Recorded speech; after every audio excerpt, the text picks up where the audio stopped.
The evening sky stretches wide and endless above the yellow river valley, painted in shades of amber and dusty rose. Somewhere beneath that same sky, 3,000 years ago, a priest knelt in the dirt, holding a turtle shell in his weathered hands. The shell was smooth and ancient, marked with grooves and symbols. He was preparing to ask the spirits a question.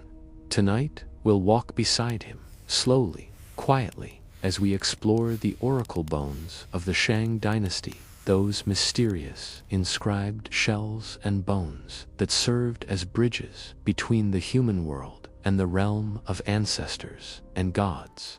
Get comfortable, let your breathing slow, and allow yourself to drift back through the centuries to a time when every answer from heaven was written in cracks and fire. The Shang Dynasty emerged along the Yellow River in what is now northern China.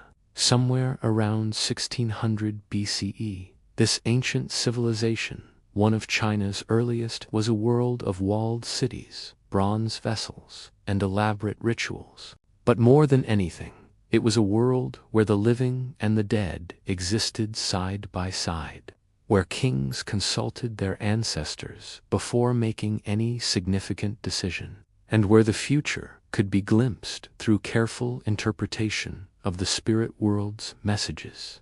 These messages came through oracle bones pieces of turtle, plastron, and ox scapulae that were carefully prepared, inscribed with questions, and then heated until they cracked. The cracks were read as answers, divine responses etched in bone. This practice, this sacred conversation with the unseen, defined the Shang Dynasty and left behind a treasure trove of information for us to discover. Slowly, gently, as we settle into the quiet of the night, imagine the Yellow River in those distant days, winding through vast plains and low hills. The water was wide and brown, carrying silt from the highlands, depositing it across the floodplains in layers that enriched the soil and made agriculture possible. Along its banks, fields of millet stretched toward the horizon, tended by farmers who rose with the sun and worked until dusk. The millet grew in dense clusters, golden and swaying in the breeze, a sea of grain that sustained the Shang people through the seasons. Small villages dotted the landscape, clusters of semi-subterranean pit houses with thatched roofs. Smoke rose from cooking fires, and the air smelled of earth and grain, of animals and wood smoke, of life lived close to the land. In the distance, rising above the flatness, stood the walls of the capital city, massive earthen ramparts that enclosed palaces, workshops, and temples. This was the heart of the Shang world, a place of power and ritual, where the king lived and where the most important oracle bone ceremonies took place. The Shang people were skilled in many crafts. They cast bronze in intricate molds, creating vessels for ritual offerings, ding tripods with sturdy legs, gooey food containers with handles shaped like dragons, Ju wine cups with delicate spouts and posts. Each vessel was decorated with touty masks, those mysterious faces with bulging eyes and no lower jaw, and with geometric patterns that repeated in endless variations. The bronze was cast using the piece mold method, a technique that allowed for remarkable precision and detail. Workers carved patterns into clay molds, assembled the molds around a clay core, poured molten bronze into the space between, and then broke away the molds to reveal the finished vessel. It was labor-intensive work, requiring coordination between many skilled artisans. But the results were magnificent objects that gleamed in the firelight and rang when struck, objects worthy of the ancestors they were meant to honor.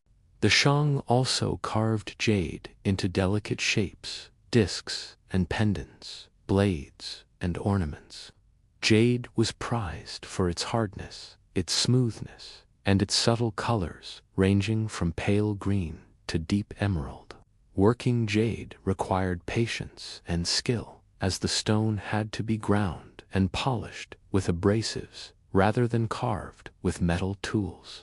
The artisans spent weeks or months on a single piece, slowly shaping it, bringing out its inner beauty, creating objects that embodied both aesthetic refinement and spiritual significance. They worked with bone and ivory as well, fashioning hairpins and combs, ornaments and ritual implements. They wove silk from the cocoons of cultivated silkworms, creating fabric that was soft and lustrous, suitable for the robes of kings and nobles. They crafted pottery on slow wheels, shaping clay into vessels for cooking and storage, for offerings and everyday use. But perhaps their most profound legacy, the one that speaks to us most clearly across the millennia, is their writing. The characters inscribed on oracle bones are the earliest form of Chinese script, a writing system that has evolved but never disappeared, linking ancient China to the present day in an unbroken chain of meaning and memory. The process of oracle bone divination was slow and deliberate, a ritual that unfolded in stages, each stage steeped in tradition and reverence. It began with the selection of the bone or shell. Turtle plastrons, the flat underside of the turtle's shell, were particularly prized, as were the shoulder blades of oxen or cattle. These materials were chosen for their smooth surfaces and the way they responded to heat, the way they would crack in predictable patterns when subjected to intense temperature. Once a suitable piece was selected, it was carefully cleaned and smoothed, any rough edges filed away, any imperfections addressed. Then, on the backside, the side that would not be visible during the ritual, small pits or hollows were carved in neat rows. These hollows would later be the points where heat was applied, the places where cracks would form. The front side, the smooth side, was where the diviners would inscribe their questions and, later, the outcomes. This preparation was itself a form of devotion, a way of showing respect to the ancestors who would be consulted. Picture a workshop within the palace compound, a quiet room where specialists prepared the oracle bones. Sunlight filtered through small openings in the walls, illuminating dust motes that drifted lazily through the air. The specialists worked in silence, their hands steady and practiced, their movements economical and precise. They polished the bones with sand and water, rubbing in circular motions until the surface gleamed, smooth as silk. They carved the hollows with bronze tools, small chisels and awls, marking each indentation with care, ensuring that they were evenly spaced and properly positioned. They set the prepared pieces aside in wooden racks, organizing them by size and type, ready for when the diviner would need them. Each bone was a potential conversation with the ancestors, a future message from the spirit world, and so each was treated with the utmost care and respect. The workshop smelled of bone dust and metal, of wood and clay, and the sound of tools against bone created a rhythmic tapping that echoed softly in the enclosed space. When the time came to consult the oracle, the king or a high-ranking diviner would formulate a question. These questions covered every aspect of Shang life: agriculture, warfare, health, weather, royal journeys, religious rituals, dreams, and the favor of the ancestors. Some questions were simple and direct. Will it rain in the next 10 days? Will the harvest be abundant? Should we attack the enemy now or wait? Others were more complex, exploring the causes of misfortune or seeking guidance on intricate matters of state. The king has been ill for 3 days. Is this because we failed to honor ancestor Jia? If we move the capital to the south, will the ancestors approve? The queen dreamed of a great bird. What does this portend? The questions were inscribed on the oracle bone using a sharp tool, usually a bronze, awl, or knife, each character carved with precision. The writing was small and neat, arranged in columns that read from top to bottom. The archaic script, capturing the concerns and hopes of a Bronze Age society in lines and curves that would endure for millennia. Once the question was inscribed, the divination ceremony could begin. This was a solemn occasion, often conducted in a temple or ritual hall within the palace complex. The space was prepared with incense and offerings, with ritual vessels arranged on altars, with the presence of ancestors invoked through prayers and chants. Imagine the scene: dim light from oil lamps flickering on bronze vessels, the smell of burning incense, perhaps pine or sandalwood, filling the air with its heavy sweetness, the presence of the king and his advisors, all gathered in reverent silence. The diviner held the oracle bone carefully, positioning it so that the carved hollows on the back were accessible. He might murmur a prayer, an invocation to the ancestor being consulted, stating the question clearly and respectfully.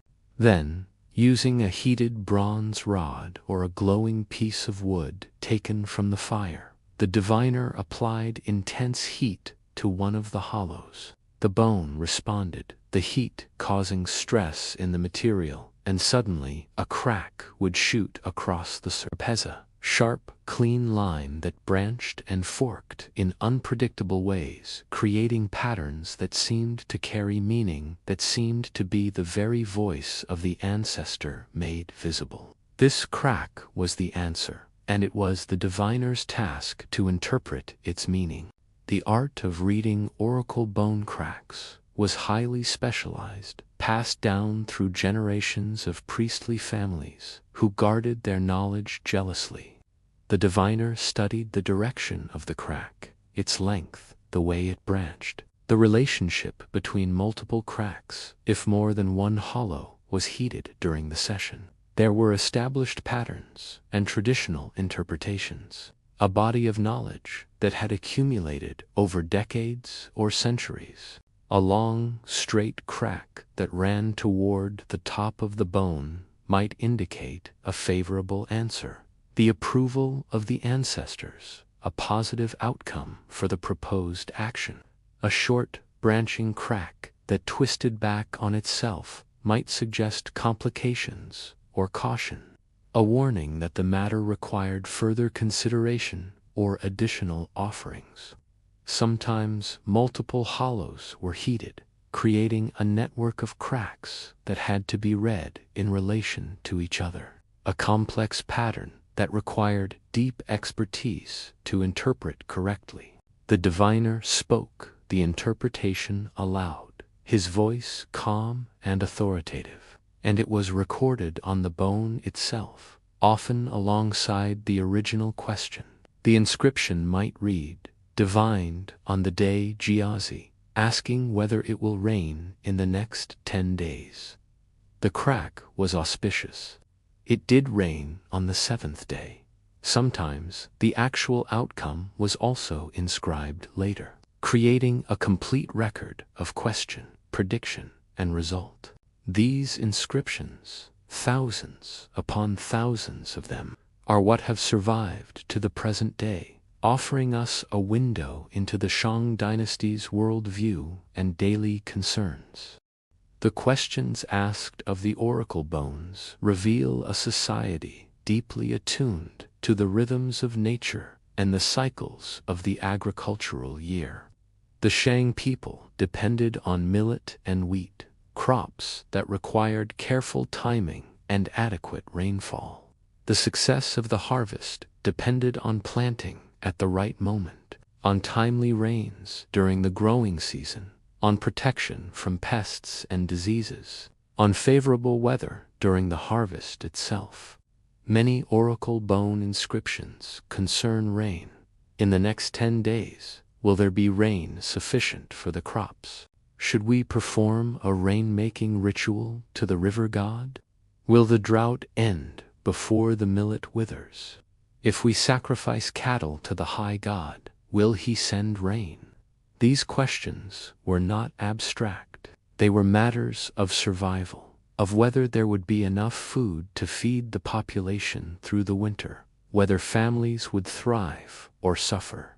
The ancestors, who had once tended these same fields, who had faced these same uncertainties, were believed to have influence over the weather, and so they were consulted, their wisdom sought through the medium of the oracle bones. The inscriptions sometimes record successful predictions, divined that rain would come, and on the 3rd day it did rain heavily. Other times they record failures or unexpected outcomes, showing that the system was not infallible, but was constantly being refined and reinterpreted. War was another constant concern. The Shang Dynasty existed in a world of shifting alliances and frequent conflict. Neighboring tribes and rival states pressed against the borders, raiding villages, threatening the security of the realm. The Shang maintained a powerful military, with armies composed of infantry armed with bronze weapons, archers with composite bows, and elite chariot forces that could strike quickly across open terrain. But military campaigns were expensive and risky, requiring careful planning and divine approval. Before any major military action, the oracle bones were consulted extensively. If we attack the Kong people in the west, will we receive assistance from the ancestors? Will the campaign be successful if we depart on the day Gengwu? Should the king personally lead the army, or should he send a general? How many captives will we take? Will our soldiers return safely? The answers provided reassurance or caution, and the king's decisions were guided by the voices from the spirit world. Even the timing of battles was determined through divination choosing an auspicious day, ensuring that the ancestors approved and would lend their support, avoiding days that were marked as unlucky or unfavorable.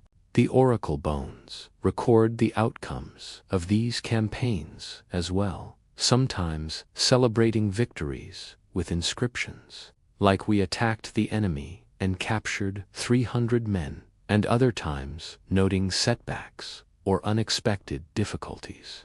Health and illness also figured prominently in the oracle bone records. The Shang people understood illness as something that could have both natural and supernatural causes. A toothache, a fever, a prolonged weakness, a difficult childbirth. These might be the result of offending an ancestor or neglecting a ritual. Or they might be caused by malevolent spirits, or they might simply be the body's natural decline. Oracle bones record questions about the king's health, the health of the queen, the health of important officials and family members. The king has a headache that has persisted for 5 days. Is this due to ancestor Ding? Should we offer sacrifices to cure the queen's illness? Will the child recover from the fever? If we perform the exorcism ritual, will the pain cease? The prescribed remedies often involved offerings and rituals, acts of propitiation designed to restore balance and favor with the spirit world. Medicine and magic were intertwined, and the oracle bones were the means of diagnosing the spiritual dimension of disease. Some inscriptions record successful treatments. The king's toothache ceased after we offered wine to ancestor Jia. Others note continued suffering, prompting further consultations and different approaches. Sacrifices were central to Shang religious life, and the oracle bones provide detailed accounts of these rituals. Animals were offered to the ancestors and gods: cattle, sheep, pigs, dogs and, in some cases, human captives taken in war. The bones record the type of sacrifice, the number of victims, the deity or ancestor being honored, and the occasions. Should we sacrifice 3 cattle to ancestor Yi to ensure good fortune? Will offering 10 Kong captives to the high god bring rain? If we burn 3 sheep at the ancestral temple, will the king's illness be cured? These inscriptions are stark, matter-of-fact, reflecting a worldview in which the gods and ancestors required nourishment and appeasement, and in which human and animal lives could be offered to maintain cosmic order. It is a distant world, one that challenges our modern sensibilities.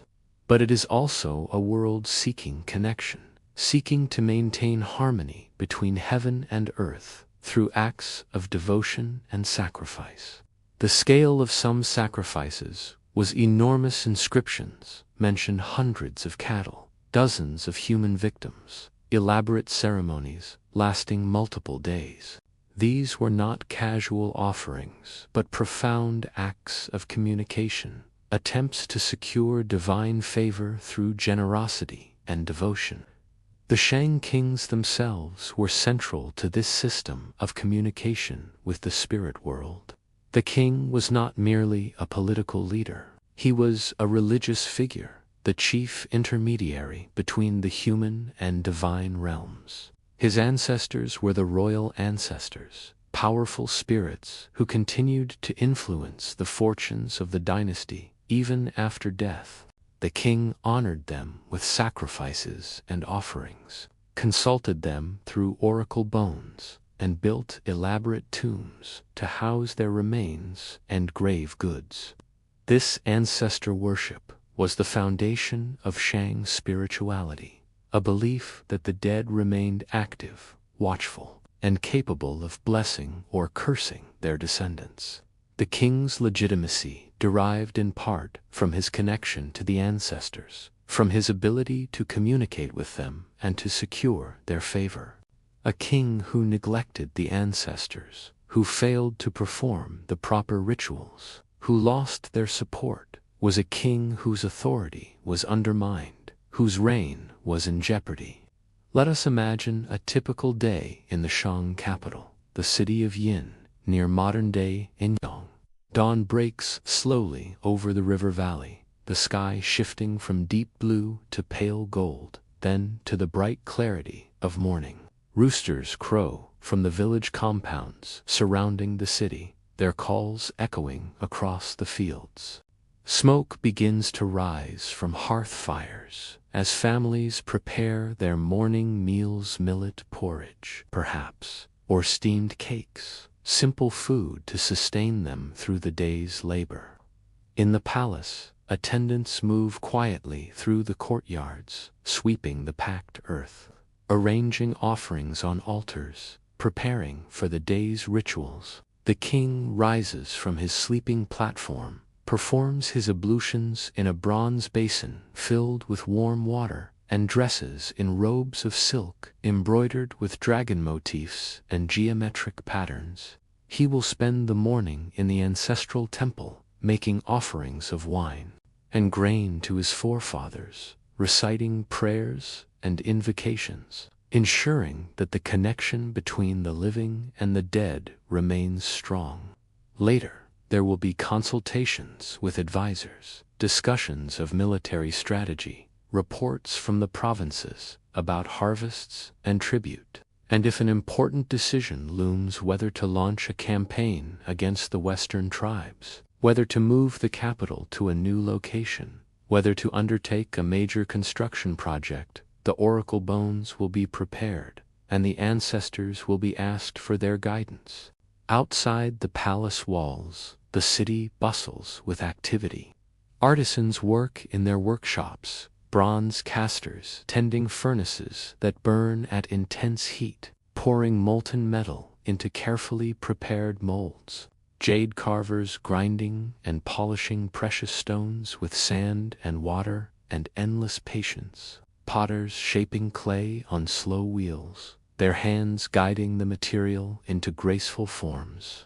In the market, farmers sell their produce: millet, wheat, vegetables from kitchen gardens, and merchants trade goods brought from distant regions: shells from the coast, jade from the mountains, bronze implements, woven textiles. Children play in the dusty streets, chasing each other in games of tag, fashioning toys from clay and sticks, learning through play the skills they'll need as adults. Dogs wander in search of scraps, chickens scratch in the dirt, pigs root in refuse pits. Life is hard but ordered, governed by the rhythms of the agricultural year and the rituals of the court. Everyone, from the king to the lowliest farmer, lives within a world where the ancestors are present, where the spirit world is close, and where the future can be glimpsed through the cracks in a turtle shell. The Shang Dynasty's use of oracle bones was not a brief or isolated phenomenon. It spanned several centuries, from the dynasty's founding around 1600 BCE to its fall around 1046 BCE. Over this long period, tens of thousands of oracle bones were created, inscribed, and eventually discarded or buried. Most were broken and fragmentary by the time archaeologists discovered them in the late 19th and early 20th centuries. But even these fragments have yielded an astonishing amount of information. They have allowed scholars to reconstruct the Shang calendar, to identify the names of kings and queens, to map the extent of the Shang realm, to understand social structure, religious beliefs, and even the language itself. The oracle bones are, in essence, the earliest Chinese historical records, a direct line to a civilization that flourished 35 centuries ago. They confirm and expand upon the accounts found in later historical texts, providing contemporary evidence that brings the past to life in vivid detail. The discovery of oracle bones is a story in itself, a tale of accident and persistence. In the 1890s, farmers plowing fields near the village of Shaotun in Henan province began unearthing strange bones inscribed with archaic characters. The farmers didn't recognize the writing, didn't understand the significance of what they'd found. Local apothecaries purchased these bones, ground them into powder, and sold them as dragon bones, a traditional Chinese medicine believed to have healing properties for various ailments. Thousands of oracle bones were destroyed in this way, ground to dust and consumed, their priceless historical information lost forever. It was only when a scholar named Wang Yirong examined some of these bones in 1899 that their true significance was recognized. Wang, who was knowledgeable about ancient Chinese scripts, realized that the characters were an early form of Chinese writing, and he began collecting as many oracle bones as he could find, racing to preserve them before they were all destroyed. His discovery sparked intense interest among Chinese and international scholars, and soon excavations were underway at the site of Yin, the last Shang capital. The excavations at Yin, conducted over many decades by Chinese and international teams, revealed the remains of a great city palace foundations built of stamped earth. Royal tombs filled with precious objects, workshops where artisans had crafted bronze and jade, and enormous pits filled with thousands of oracle bones. The bones had been stored in archives, carefully organized and preserved by the Shang scribes, grouped by date or by diviner or by topic. But over the centuries, as the city was abandoned and fell into ruin, the archives collapsed, and the bones were buried beneath layers of earth and debris. Archaeologists painstakingly excavated these deposits, recovering fragments large and small, piecing together inscriptions that had been broken apart. Each piece a fragment of ancient conversation between the Shang kings and their ancestors. The work continues to this day, with new discoveries and new insights emerging as scholars piece together the puzzle of Shang Dynasty history. Some oracle bones are remarkably well preserved, their inscriptions clear and legible. Others are fragmentary, requiring patient reconstruction and interpretation. Each discovery adds to our understanding, filling in gaps, answering questions, raising new ones. The inscriptions on the oracle bones are written in an archaic script that is nonetheless recognizably the ancestor of modern Chinese characters. Many of the characters are pictographic, representing objects or concepts through simplified drawings. The character for sun resembles a circle with a dot in the center, representing the sun in the sky. The character for moon shows a crescent, the familiar shape of the lunar cycle. The character for tree depicts a trunk with branches extending upward and roots extending downward. The character for rain shows droplets falling from clouds, a simple but effective representation of precipitation. Other characters are more abstract or combine elements to convey meaning. The character for bright combines the sun and moon symbols, suggesting illumination. The character for rest shows a person leaning against a tree, a moment of respite from labor. Over time, these characters evolved, becoming more stylized and standardized, the pictographic elements becoming less obvious as the script developed. But the continuity is clear, undeniable. A modern Chinese reader can often recognize the ancient forms, can trace the evolution of their language back through millennia, an unbroken thread connecting past and present. This continuity is remarkable, almost unique among world civilizations, and it creates a special relationship between modern China and its ancient past. The oracle bone inscriptions also reveal the names of the Shang kings, allowing historians to construct a genealogy and a rough chronology of the dynasty. Traditional Chinese histories, written much later during the Zhou dynasty and beyond, recorded the names of the Shang rulers, but there was uncertainty about whether these accounts were reliable or merely legendary. The oracle bones provided contemporary evidence, confirming many of those names and adding new details.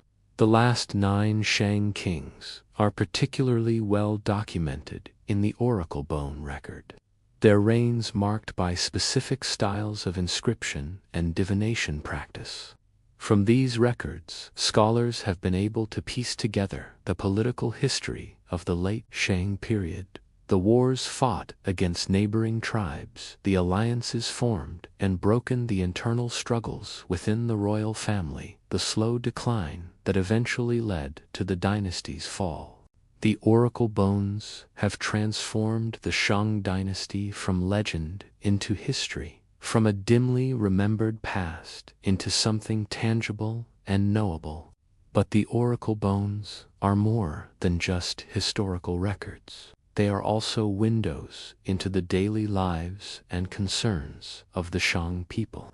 Alongside the grand questions of war and kingship, we find more mundane inquiries that reveal the human dimension of this ancient civilization. Will the queen give birth successfully? Is the pain in the king's leg due to an ancestral curse or a natural injury? Should we hunt deer at the western hunting grounds or the northern ones? Will the journey to the eastern provinces be safe from bandits? Has the tribute from the southern vassals arrived? Should we repair the palace roof before the rainy season? These questions humanize the ancient Shang, reminding us that they faced the same uncertainties, the same hopes and fears as people in every age. They worried about their children, about childbirth and infant mortality, which were ever-present dangers in the ancient world. They worried about their health, about injuries and illnesses that could strike without warning. They worried about their livelihoods, about whether the harvest would be sufficient, whether their animals would thrive, whether they could fulfill their obligations to the king and the ancestors. They sought assurance in the face of an unpredictable world, and they found comfort in the belief that their ancestors were watching over them, guiding them, ready to offer advice, if only asked in the proper way. The physical presence of the oracle bones themselves is striking. Hold one in your hand, or imagine holding one hand. You feel the weight of history, the smoothness of the turtle shell, or the roughness of the ox bone. You see the faint inscriptions, the ancient characters carved so carefully by a scribe 3,000 years ago, each stroke deliberate and precise. You notice the cracks, the lines that radiate from the heat-induced stress points, the patterns that were once read as messages from the gods. Some cracks are long and dramatic, shooting across the entire surface. Others are small and delicate, barely visible. Each bone is a tangible link to the past, a piece of material culture that has survived the centuries through sheer accident of preservation.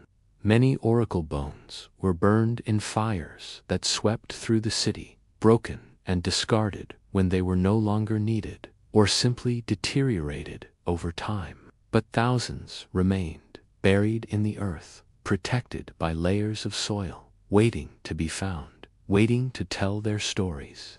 When you hold an oracle bone, you are touching something that was touched by Shang Dynasty scribes and diviners, something that was present at rituals and ceremonies, something that was believed to carry the voices of the ancestors. It is an intimate connection across vast stretches of time. The role of the diviner in Shang society was one of immense responsibility and prestige. These were learned men, trained from youth in the arts of reading cracks, interpreting signs, and maintaining the proper rituals. They came from priestly families, lineages that had served the royal court for generations, passing down their knowledge and techniques from father to son. The training was long and rigorous, involving the memorization of traditional interpretations, the study of past divinations and their outcomes, the practice of carving characters and reading cracks.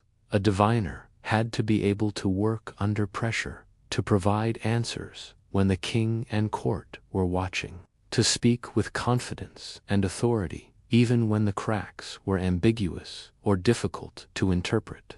They were intermediaries between the king and the ancestors, trusted advisors whose pronouncements could determine the course of wars, the success of harvests, the health of the royal family. The diviners kept meticulous records, inscribing the questions, the answers, and often the outcomes on the oracle bones themselves. This practice of recording created an archive, a body of knowledge that could be consulted and studied, a reference for future divinations. It also created a system of accountability. The diviners could be judged on the accuracy of their predictions, and their methods refined based on past successes and failures. A diviner whose predictions consistently came true would rise in status and influence. One whose predictions failed might lose favor or even be punished. In the broader context of ancient civilizations, the Shang Dynasty's use of oracle bones is part of a widespread human impulse to seek knowledge of the future and to communicate with the divine. Other ancient cultures developed their own forms of divination, each reflecting their unique worldview and religious traditions. The Greeks consulted the oracle at Delphi, where a priestess would enter a trance and speak cryptic prophecies believed to come from the god Apollo. The Romans read the flight patterns of birds, the way they soared and dipped and turned, believing that the gods communicated through these natural phenomena. They also examined the entrails of sacrificed animals, looking for signs in the shape and color of the liver, the condition of the organs. The Babylonians studied the stars and planets, developing elaborate astrological systems that linked celestial movements to earthly events. They interpreted dreams, compiled collections of dream omens, believing that sleep opened a gateway to the divine realm. Each method reflected the culture's worldview, its understanding of the relationship between gods and humans, fate and free will, the seen and unseen worlds. The Shang oracle bones, with their emphasis on ancestor worship and the written record, are uniquely Chinese, but they speak to a universal desire to find meaning and guidance in an uncertain world, to feel less alone in the face of forces beyond human control. As the Shang Dynasty progressed through its centuries of dominance, the practice of oracle bone divination evolved and developed. Early inscriptions, from the dynasty's first centuries, were often brief and formulaic, simple questions with simple answers, the language straightforward and unadorned. Will it rain? Yes. Should we attack? Wait. Over time, as the practice matured and the diviners gained experience, the inscriptions became more elaborate, more detailed, more willing to explore nuance and complexity. Questions became longer, incorporating background information, specifying conditions, exploring alternatives. If we attack the Kong people on the day Jiawu with 3,000 soldiers and 200 chariots, and if we offer cattle to ancestor Ding before departing, will we be victorious and return safely with many captives? The answers, too, became more nuanced, acknowledging uncertainty, suggesting caution, offering conditional predictions. The crack is favorable if the king leads personally, but inauspicious if a general leads in his place. The records became more comprehensive, sometimes including the reasoning behind the interpretation. The specific rituals performed in conjunction with the divination, and the eventual outcomes recorded months or even years later. This evolution reflects a growing confidence in the practice, a refinement of technique, and perhaps also a deepening of the relationship between the Shang court and the ancestral spirits, a relationship that had been cultivated and strengthened over generations. Yet, despite their sophistication and their deep spiritual significance, the oracle bones could not save the Shang dynasty from its eventual downfall. By the late 11th century BCE, the dynasty was weakening, undermined by internal divisions and external pressures. The last Shang king, known to history as Di Xin, was later remembered, perhaps unfairly, perhaps accurately, as a tyrant, a ruler who indulged in excess and cruelty, who neglected the proper rituals and alienated his subjects. Traditional accounts describe him as a man who built lavish palaces while his people starved, who kept concubines and ignored his queens, who invented cruel punishments and tortured his advisors. Whether this portrayal is accurate or the product of later propaganda written by the victorious Zhou dynasty, it is clear that the dynasty faced serious problems. The costs of constant warfare had drained the treasury. The demands for tribute had alienated vassal states. Natural disasters, droughts, and floods had disrupted agriculture and caused suffering among the population. And to the west, a semi-nomadic people called the Zhou were growing in power, united under a charismatic leader named King Wen and his son King Wu. The Zhou criticized the Shang for their moral failings, claiming that the mandate of heaven, the divine right to rule, had been withdrawn from Di Xin and granted to the Zhou instead. This concept, the mandate of heaven, would become central to Chinese political philosophy for millennia to come, the idea that a ruler's legitimacy depended not just on heredity but on virtue, on the ability to govern justly and maintain harmony between heaven and earth.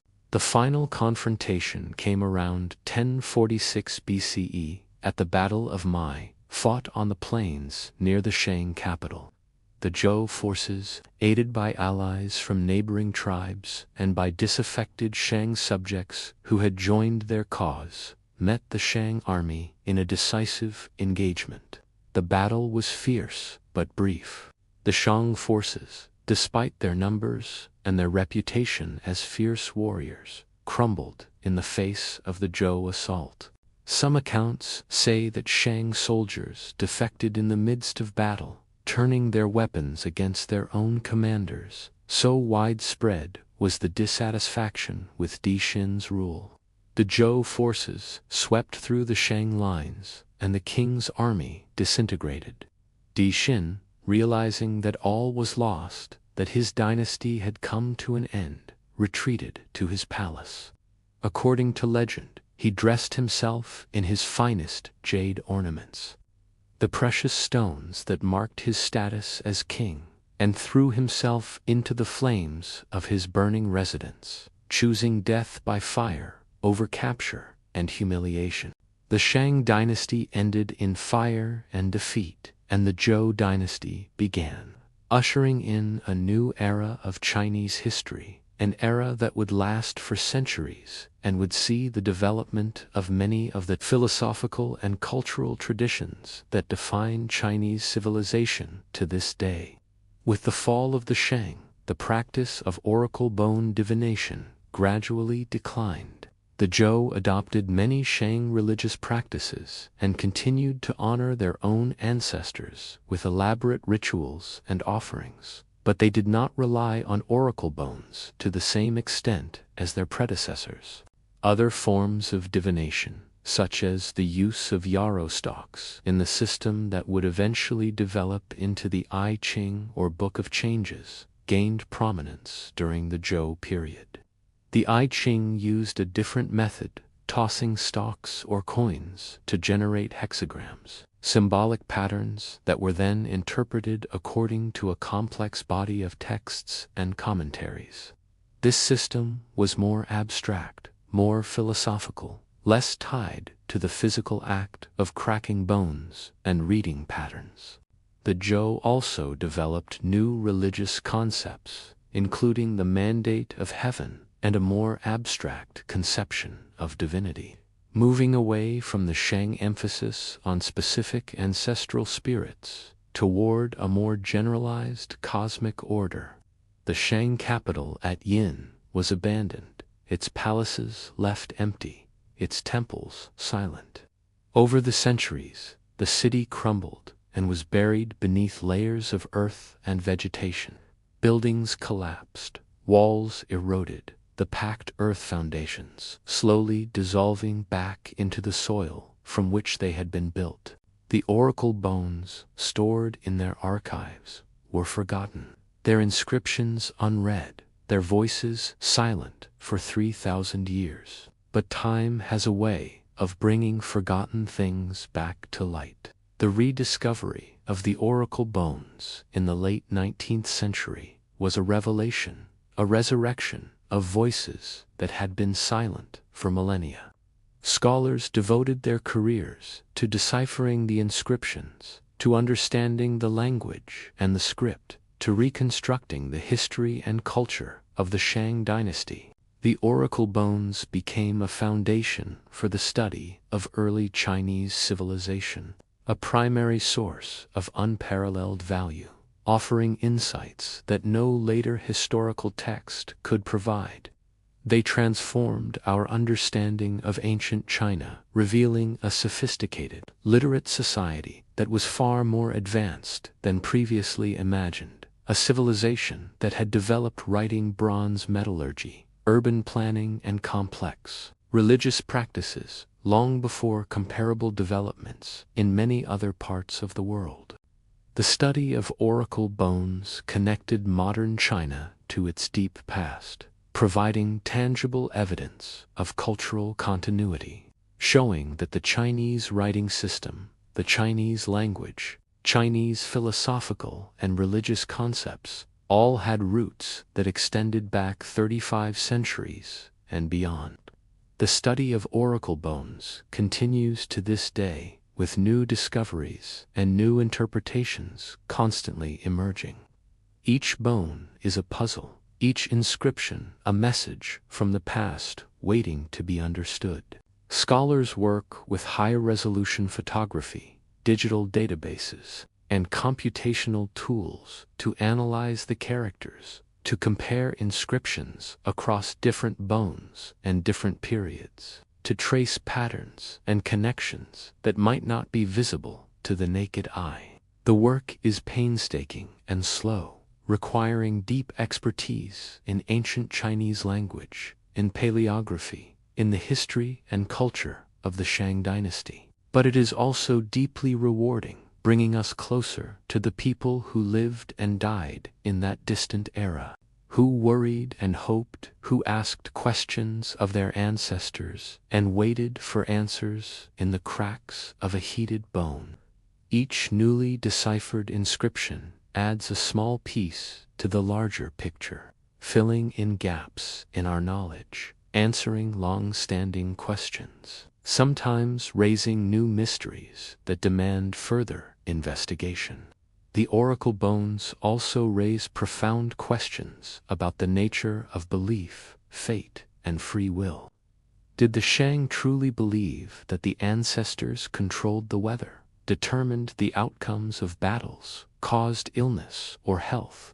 Or was the divination practice primarily a way of making difficult decisions, of building consensus among advisors, of legitimizing the king's authority by attributing his choices to divine guidance?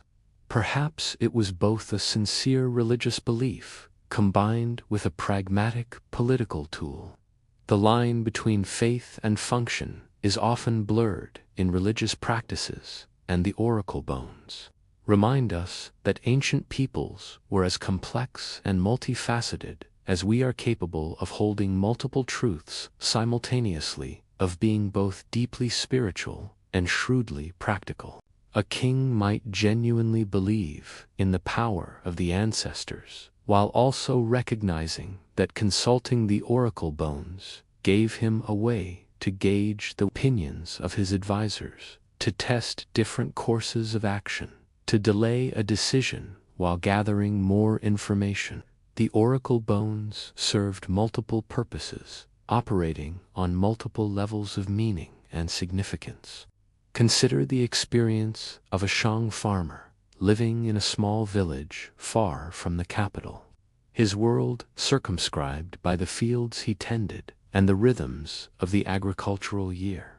He knows of the oracle bones only through stories, through the occasional visit of a royal official collecting tribute, through the rituals performed at the local shrine by the village elder. His daily life is governed by the seasons, by the demands of planting and harvest, by the needs of his family. He rises before dawn to work in the fields, guiding his ox-drawn plow through the soil, planting seeds, weeding, watching the sky for signs of rain. He returns home at dusk, exhausted, to a simple meal and the warmth of his family.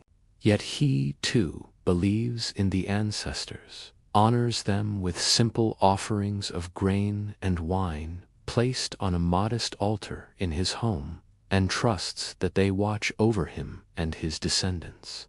When misfortune strikes, failed crop, an illness, a death, he wonders if he has somehow offended the spirits, and he seeks to make amends with additional offerings, with prayers, with the performance of traditional rituals. His world and the king's world are the same world, separated by distance and status, but united by a shared cosmology, a shared belief in the enduring presence of the dead, in the continuity between past and present, in the possibility of communication between the visible and invisible realms.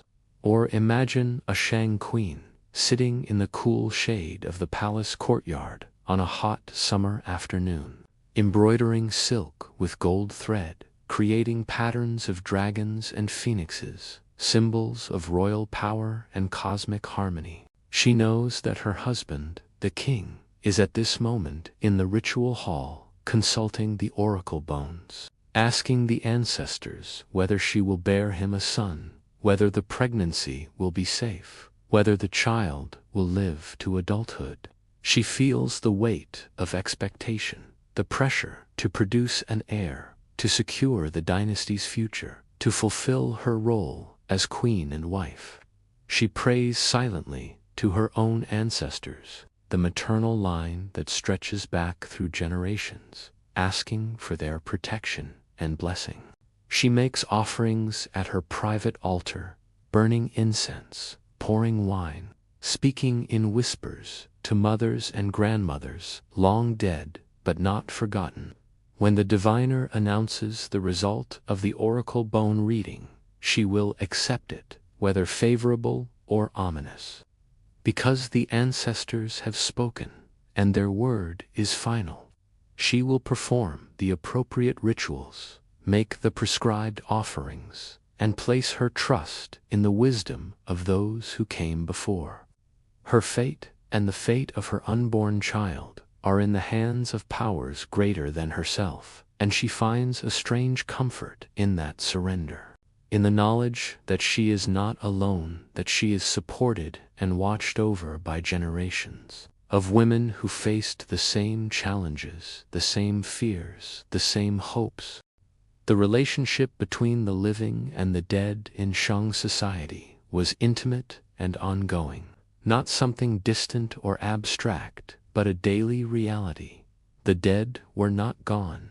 They were present, active, influential, demanding attention and care. They needed to be fed, honored, remembered, or they might become angry, might withdraw their protection, might even cause harm. Offerings were made regularly at ancestral shrines. Food, wine, precious objects, and elaborate tombs were constructed to house the dead and their grave goods, ensuring that they would be comfortable in the afterlife and would continue to look favorably upon their descendants.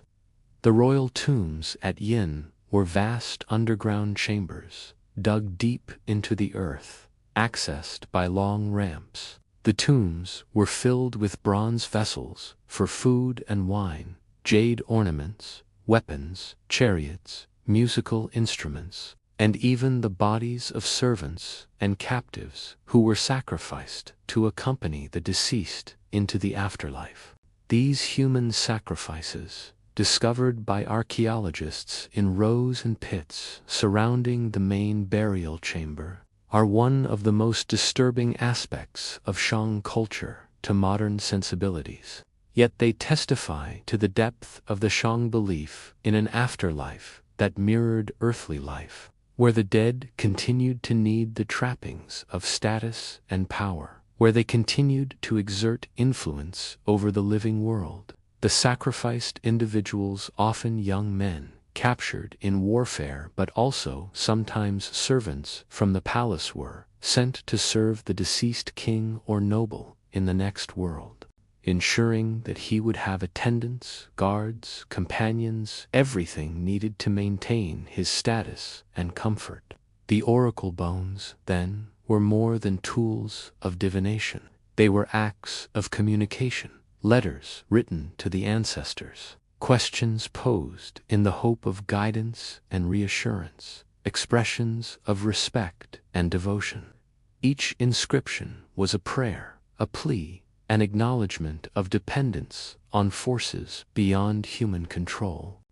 In a world without modern science, without weather forecasting or medical diagnostics or military intelligence, the oracle bones provided a way to make sense of uncertainty, to impose order on chaos, to feel less alone in the face of the unknown. They created a structure, a ritual framework within which decisions could be made, anxieties addressed, hopes articulated, They transformed the randomness of existence into a conversation, a dialogue between the living and the dead, between question and answer, between uncertainty and the hope for clarity.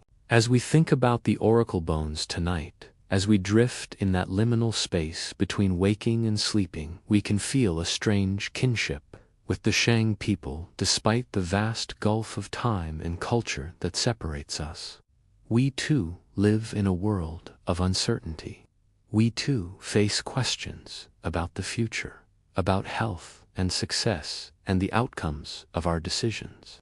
Our methods of seeking answers are different. We use data and analysis, probability and prediction, science and technology, but the fundamental human desire for knowledge and control remains the same. The Shang asked their ancestors. We ask our experts, our algorithms, our own inner voices. But beneath the surface, the impulse is identical. The need to know, the hope for reassurance, the search for meaning in a world that often seems random and indifferent. We create our own rituals, our own systems for managing uncertainty, checking weather forecasts, consulting doctors, reading market analyses, seeking advice from friends and family. These are our oracle bones, our ways of reaching out for guidance, for some assurance that we are making the right choices, that things will be okay. The oracle bones also remind us of the power of writing, of the written word, as a bridge between past and present, between the dead and the living, between memory and forgetting. Because the Shang scribes inscribed their questions and answers on bone and shell. Because those inscriptions survived burial and time, we can hear voices from 35 centuries ago. We know their concerns, their beliefs, their language, their very thoughts in some cases. Writing creates a continuity that transcends individual lives and even entire civilizations. The Shang Dynasty fell, its cities crumbled, its people scattered or absorbed into successor states, but the oracle bones remained, silent witnesses, waiting for the moment when they would be found and read again, when the voices they carried would be heard once more. In this way, the dead continue to speak, and the past is never truly lost. This is the miracle of writing, the gift that ancient civilizations have given us, the ability to reach across time, to touch the past, to know something of the people who came before us, to feel that we are part of a long chain of human existence that stretches back into deep time and will continue forward into an unknowable future.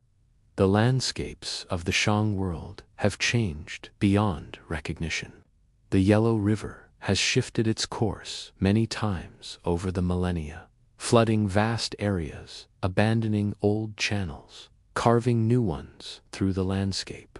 The cities and villages that once dotted the plains are long gone, buried under layers of silt or plowed under by countless generations of farmers. The palace at Yin is a ruin, an archaeological site where tourists walk among reconstructed foundations and peer into excavated pits, trying to imagine the grandeur that once existed here. But if you stand there on a quiet evening, as the sun sets and the shadows lengthen, as the air cools and the light turns golden, you can almost feel the presence of the past, almost hear the whispers of the diviners as they chant their invocations, almost see the glow of the heated bronze rod as it is pressed against the smooth surface of the turtle shell, almost feel the tension in the air as everyone waits for the crack that will reveal the ancestors' answer. The oracle bones have that power. They make the past tangible, real, immediate. They collapse the distance between then and now, creating moments of connection that transcend time. Scholars have identified many different diviners in the oracle bone inscriptions, each with his own style of carving, his own preferred formulas and phrases, his own distinctive handwriting, if we can call it that. These men were individuals with personalities and quirks, even though we know almost nothing about them beyond their names and their work. One diviner, known to scholars as Diviner Ben, might favor short, direct questions carved in bold, confident strokes. Another, Diviner Zhang, might prefer elaborate preambles and multiple queries on a single bone. His characters, tiny and meticulous, squeezed into every available space. These variations humanize the practice, reminding us that behind every inscription was a person, a skilled professional doing his job, taking care with his craft, aware that his work would be seen by the king, by the court, by the ancestors themselves, and perhaps, as it turned out, by people thousands of years in the future who would study his characters and marvel at his skill. The questions on the oracle bones also reveal the Shang understanding of time and its cycles. Time was not linear in the modern sense, but cyclical, marked by the agricultural calendar, the phases of the moon, the rising and setting of stars and constellations. There were auspicious days and inauspicious days, determined by complex systems that combine celestial observation with traditional lore.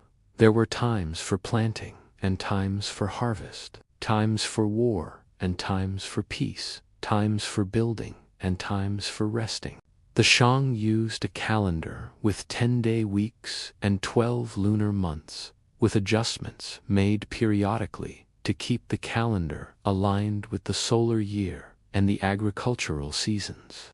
The oracle bones often mention specific dates according to this calendar, allowing scholars to reconstruct the Shang system of time reckoning and to correlate it with our own Gregorian calendar.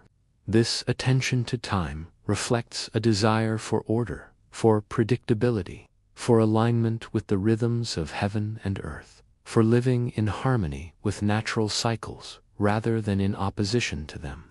Dreams were also recorded on oracle bones, treated as another form of divine communication. The Shang believed that dreams could be messages from the ancestors or omens of future events, that the boundary between sleeping and waking was thin, permeable, a place where the spirit world could reach through and touch the living. If the king had a troubling dream, he would consult the oracle to determine its meaning and its implications. The king dreamed of a great flood. Is this a warning from the river god? The king dreamed of a battle with strange warriors. Will this come to pass? The queen dreamed of giving birth to twins. Is this auspicious or inauspicious? These inscriptions show that the Shang took the inner life seriously, that they believed the unconscious mind, the world of dreams and visions, was as real and significant as the waking world. Dreams were not dismissed as mere fantasy. They were treated as data, as information to be interpreted and acted upon, as potential glimpses of the future or messages from the unseen realm. The Shang also used oracle bones to ask about natural phenomena that seemed unusual or ominous, events that disrupted the normal order of things. Eclipses of the sun or moon were particularly frightening, seen as signs that the cosmic order was being disturbed, that something was seriously wrong in the relationship between heaven and earth. Comets appearing in the night sky, unusual weather patterns, earthquakes, all of these were subjects of divination. There was an eclipse of the sun. Is this a sign of ancestral displeasure? A strange star appeared in the western sky and remained visible for 10 days. What does it mean? There was frost in the 5th month when crops were growing. Why did this happen? The Shang lived in a world alive with signs and portents, where nothing was random, where every event in the natural world had potential significance and meaning. This worldview made the oracle bones essential, providing a method for decoding the messages embedded in nature, for navigating a reality suffused with meaning, for finding patterns and connections that would help them understand their place in the cosmos.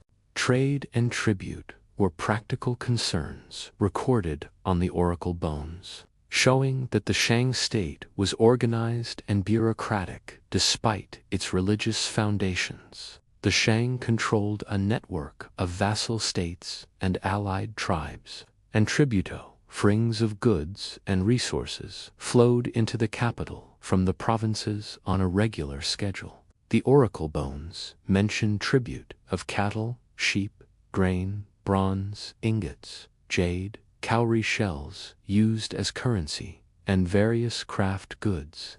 They also record diplomatic missions, royal journeys to inspect the provinces and receive tribute in person, and the reception of foreign envoys. These inscriptions reveal a complex, organized state, one that relied on bureaucracy and administration as well as on the favor of the ancestors, one that balanced spiritual concerns with practical necessities. Let us return for a final moment to the image of the diviner preparing the oracle bone, the scene we began with so long ago at the start of this journey. He sits in the quiet of the temple, surrounded by the tools of his trade, the polished shells arranged on wooden shelves, the sharp, bronze stylus resting on a cloth, the heated rods glowing faintly in the brazier, the clay lamps casting flickering light that creates dancing shadows on the walls. He has done this countless times before, but each time is unique, each question important, each answer potentially consequential. He holds the shell gently, feeling its weight in his hands, its smoothness against his palms. He reads the question that has been inscribed in neat columns. Will the harvest be sufficient this year to feed the people through the winter? It is a simple question, direct and clear, but it carries the weight of the entire kingdom, the hope and fear of thousands of people who depend on the king's wisdom and the ancestors' favor. He positions the shell carefully over the flame, holds it steady, watches the heat spread through the material, feels the warmth radiating upward, and then it comes, the sharp crack, the sudden sound of the bone responding to the stress, splitting along lines of internal structure. He leans close to examine the pattern, his eyes following the main crack as it runs long and straight across the surface, branching only slightly at the end. A favorable sign, unambiguous, clear. He exhales slowly, relief mingling with reverence, and he inscribes the interpretation beside the question in characters that will endure for 3,000 years. The crack is auspicious. The harvest will be abundant. The ancestors have spoken, and the answer is yes. This scene repeated itself countless times over the centuries of the Shang Dynasty, in different rooms, with different diviners, with different questions, but always with the same reverence, the same care, the same belief in the reality and importance of the communication taking place. Each time, the ritual was the same: the careful preparation, the respectful approach, the application of heat, the reading of the cracks, the recording of the result. It was a practice that gave structure to the uncertainties of life, that transformed chaos into order, that made the invisible visible, that turned silence into speech. And through it all, the oracle bones accumulated, stacking up in the archives, filling the storage pits layer upon layer of questions and answers, hope and fear, waiting for the day when they would be unearthed and their stories told again to people who lived in a world that the Shang could never have imagined.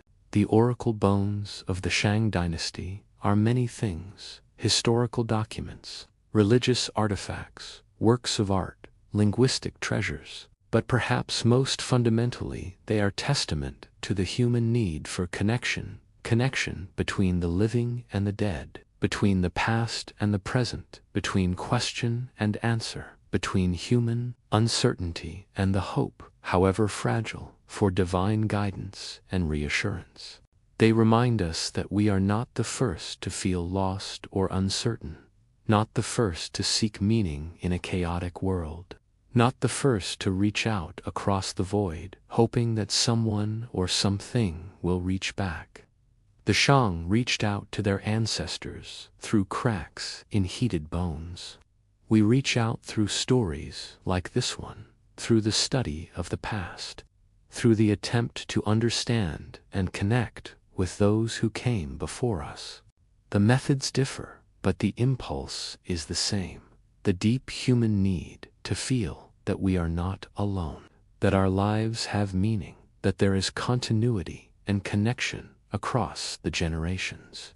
And so, as the night deepens around you, as your breathing slows and your body relaxes into the comfort of your bed, let the oracle bones rest gently in your mind. Let them be what they are, smooth stones worn by the river of time, patient and enduring, carrying voices from a distant past. Let their messages, ancient, cryptic, profound, sometimes clear and sometimes mysterious, wash over you like gentle waves and then recede, leaving only a soft sense of connection, of continuity, of peace. The Shang Dynasty rose and fell. Its cities crumbled, its people scattered. But the voices remain, etched in bone, waiting across the centuries to be heard again. You have heard them tonight. You have honored the past by listening, by caring, by allowing yourself to be transported across the vast expanse of time. And now it is time to let go, to release the images and the stories, to surrender to sleep. The world of the Shang is very far away, separated from us by thousands of years and countless changes, by the rise and fall of dynasties, by revolutions and transformations beyond counting. Yet, in the oracle bones, that world comes close enough to touch. We can read its words, understand its concerns, feel its presence. We can imagine the hands that carved the characters, the eyes that studied the cracks, the voices that asked the questions and whispered the answers. We can stand on the same ground where they stood, look up at the same stars they watched, feel the same wind that blew across their fields. The river that nourished the Shang still flows, brown and patient. The sky that stretched above them still arches overhead. And the human impulse to seek connection, to ask questions, to hope for answers, to find meaning in existence, that impulse is as alive today as it was 3,000 years ago, unchanged and unchanging. So rest now, deeply and peacefully, knowing that you are part of that long continuum, that your questions and hopes are echoes of ancient questions and hopes, that the search for meaning and connection is timeless and universal, shared by every human who has ever lived. The oracle bones of the Shang Dynasty have shared their secrets with you tonight, and you have listened with an open heart and a quiet mind. Let that openness remain as you drift into sleep. Let it carry you gently into dreams that are peaceful and restorative. Let those dreams be filled with the soft light of understanding, with the quiet comfort of connection across time, with the knowledge that the past is not dead, but lives on in memory and story, in artifacts and inscriptions, in the continuing human conversation across generations. The voices of those who came before us are always there, faint, but present, patient and enduring, offering guidance and reassurance and companionship if we have the patience and the willingness to listen. Good night.